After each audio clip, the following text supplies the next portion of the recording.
All right, now the FBI are now targeting Kenyan properties worth 39 billion Kenya shillings, which are suspected to be proceeds of what you will call the Minnesota scam. Now we've got more fallout in Minnesota. The feds say that Somalians have taken out $136 million through the John Glenn Airport in Columbus, Ohio, going through Minnesota and then going to Dubai. How this got through, no one knows. There is now an army of Department of Justice, over 100 investigators that have descended in Minnesota and the Minneapolis area and Ohio now over the last several days. This thing is going to explode as they try to find out how this money got out and what exactly happened. House Majority Whip today, Tom Everett, said that Minnesota state employees are now singing like birds. They were whistleblowers on, he said, Governor Walz. None of what they said Walz took to heart. He ignored them all. In fact, they're claiming now that some of the whistleblowers in the Minnesota government and the Minneapolis government were threatened with retribution if they went public with it, including losing their job and being blackballed in state government. So this now coming out of House Majority Whip Tom Emmer's office.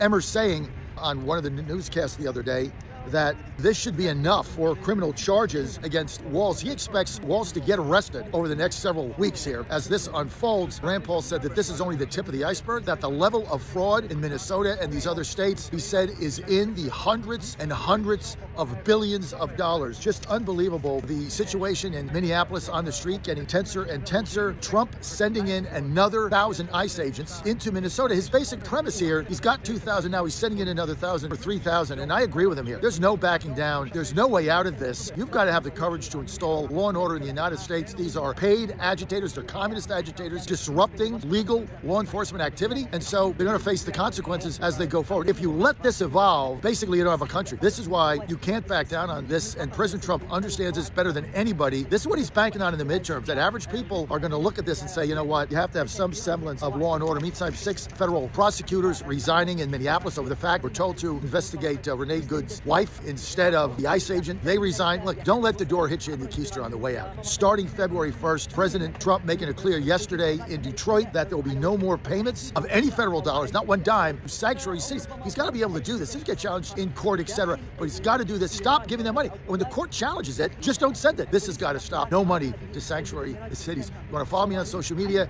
at JF Radio Show, at JF Radio Show. Follow me there. Comment. We read all the comments. The thing is, share this with your friends. Get the word out. Truth and clarity right here. John Frederick's Media Network, 6 to 10 a.m., Monday to Friday, live, Washington, D.C. So it's not news that there are actually Kenyan Somalians, and yeah, there are. Okay, in fact, when I went to Kenya, I was so shocked to find out that Somalians are also Kenyans, right? Because I just keep seeing, oh, there are people who looks like myself in Kenya, then you have the pale skin, and I was like, oh. So when they now told me, oh, those are Somalians, okay, and they are Kenyans, I was like, okay. So I didn't know much about them. I didn't know about the story and all of that. Until all of these things start unfolding, like I said, most of these are actually eye-opener to us. And they have been said to be taken, according to some of the videos I'm watching, so it's allegedly, and the money going to Kenya or building big malls and houses and riding big cars, and people are asking questions. And people, you have some Kenyans who are like, oh, do not accept, deported Somalis to Kenya. We have our own problems that we're solving. Not only Kenyans, I think most Africans are like, we don't even want them. Anyway, let me let the rest of the videos roll, then I'll come back with more commentary. Credit belongs to original creators of these videos. Let's go watch. Ish, Somali people, you must tell us where you're getting this money. In Isli right now has more than 10 buildings under construction. You will see these buildings covered with nets and under construction and not yet complete, or at least it recently completed 12 streets. First street, second street, all the way to 12. And every street has like 10 high-rise apartments under construction or recently finished construction. I mean, guys, I decided to take a walk around Isli so I can show you this, man. Somali people have money. These people have money. I don't know what they do, how they do it. I think they're trying to make Isli a city of its own in Nairobi, man. If you come to Isli directly without going through Nairobi CBD, man, you may think this is Nairobi, man. You may think this is this. I myself am a UDA members. It's not numbers. The campaign he has seen, the campaign he was going throughout during the KK was funded by the Somali people. He doesn't know that. 60% of that funding came from us. They have brought the numbers. We have brought the money. The shirt he was wearing in UDA, The shot, it was shot bought by through our money. We funded this. He's not hiding. When he was going to his village, his own village for campaign, we used to fuel for him. The choppers belong to us, some of us. Okay. So he has to know that. Okay. So we are telling Kenya, it's not numbers. Okay. We have played a big part in making sure this government slipped. Okay, thank you. Millennium Water Alliance doesn't exist here? Never heard of them. We found an NGO that received $35 million of taxpayer money for water in Kenya. So we decided to visit their headquarters in TC during their business hours, but no one was there. What's the next investigation? What are we doing? Millennium Water Alliance. It's supposed to be one big building with 4 or 5 different nonprofits that have collected together $4.6 million last year in grants. 1101 Connecticut Ave Northwest. Millennium Water Alliance doesn't exist here? Millennium Water Alliance? Okay. No, it doesn't. Okay. You said you've never heard of them before? No, they probably never heard of them. It says that this is the address, right? This is the address. His Excellency Natembeya was the first leader to raise the issues of our immigration system and how they are being compromised by the Somalis from Somalia. I remember the first video I did, I got a lot of DMs by Kenyan born and raised Somalis, our citizens, and how they are unable to even access or even get IDs because they don't have resources of these guys that come from Somalia and compromise the system. Let me tell you why it's dangerous for us as Kenya. First and foremost, this is becoming a very big issue in the US. What is happening in Minnesota is trailing back all the way to Kenya. Our passport will continue to be weakened. We are going to be identified as a country that harbors and encourages money laundering in this country by those guys all the way from Minnesota. And so that will be bad for business for us. The difference between us and the Somali community is this. They came here one-way ticket because of the unrest in Somalia, right? Yeah. We came here with 1 foot here and 1 foot where? In Kenya, right? And so to them, they came here knowing this is our home, we're not going anywhere. And guess what they've done? They've literally penetrated every part of this society.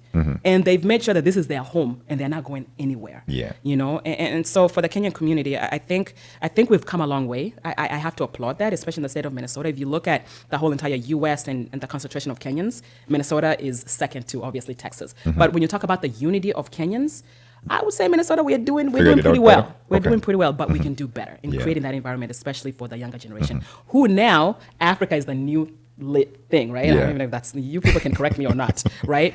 Going back to Africa now is being embraced in the West, especially when it comes to, you know, the music and the culture and this soft power, right? Africa is it. And so how do we take advantage of that and say, all right, now that, because a lot of times when I grew up, we were trying to distance ourselves from our culture, right? Yeah. It says you have 102 children here, and you got $2.66 million this year in funding, and $2.5 million last year. We're just wondering where the kids are. And who are you?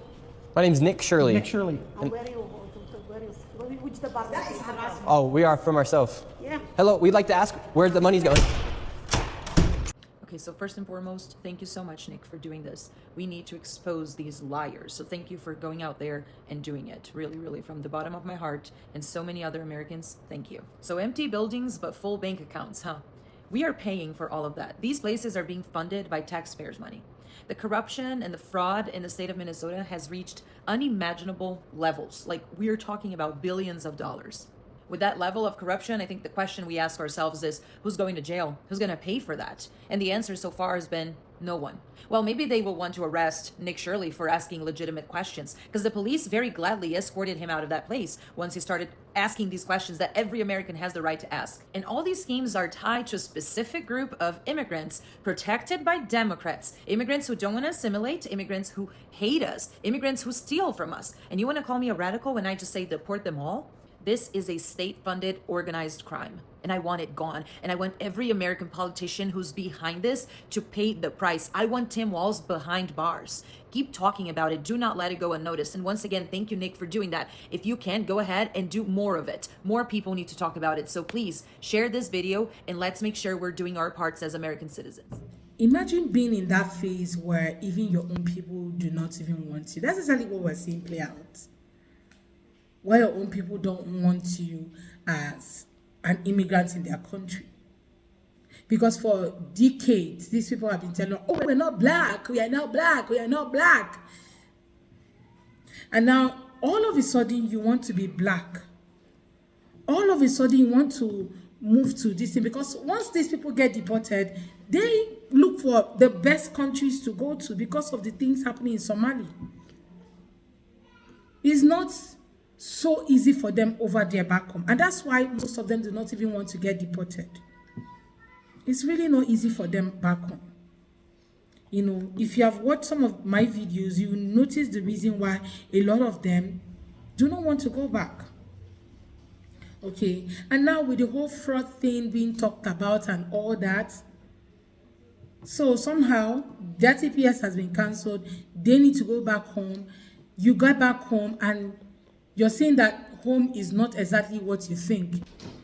Now, you ask them to go back to a country where they claim to love and all that. They're not going back.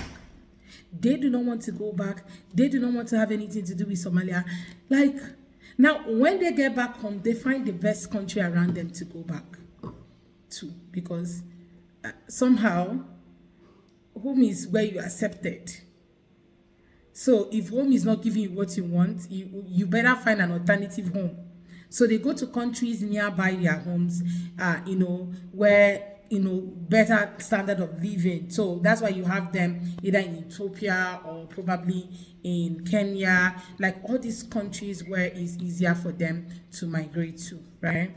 And now a lot of people are like, how exactly are you guys even making the money that you have that is making you to be able to, you know, spend, buy all the houses you guys are buying, you know, live in the best houses, like literally live life large? How are you guys making money? Because people have been asking this question, but now people are beginning to see answers. I'm like, does it mean that Minnesota has something to do with this? Like the Minnesota money, the Minnesota fraud, like does it have anything to do with this?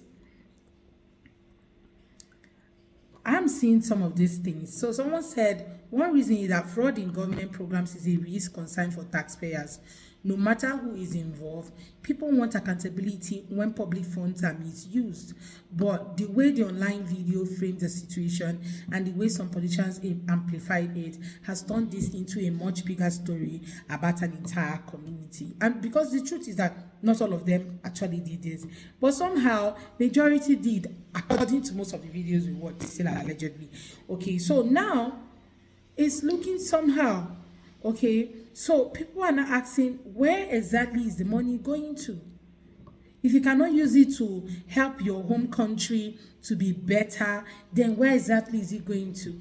Because with all these billions they're talking about, then Somalia should be like, do you understand, a place where everybody wants to go to. But somehow it looks like it's all different story. Seriously? I'm seeing these videos, I'm like, because when you're making money, when you're getting money, it should reflect in your people, reflect in your home. How can you claim to have a daycare? You cannot even provide the number of students that you have, you know, your days and time of, you know, meeting and all of that. Nothing, you can't provide. Instead, your mouth is shaking and all that. That's the accountability that people are looking for you to tell them, how is our tax dollar being spent? And then you think that every other country will just welcome you guys, because I guess that's the reason why everybody's reacting the way they are reacting online. Okay, I guess that's just why a lot of people are reacting the way they are reacting online, because people do not want to, you know, drag themselves into something they're not understanding. Especially with countries that are just developing and also have their own issues. Do you get? They have countries have their own issues. Many countries in Africa have their own issues. So bringing in yours is going to add to it.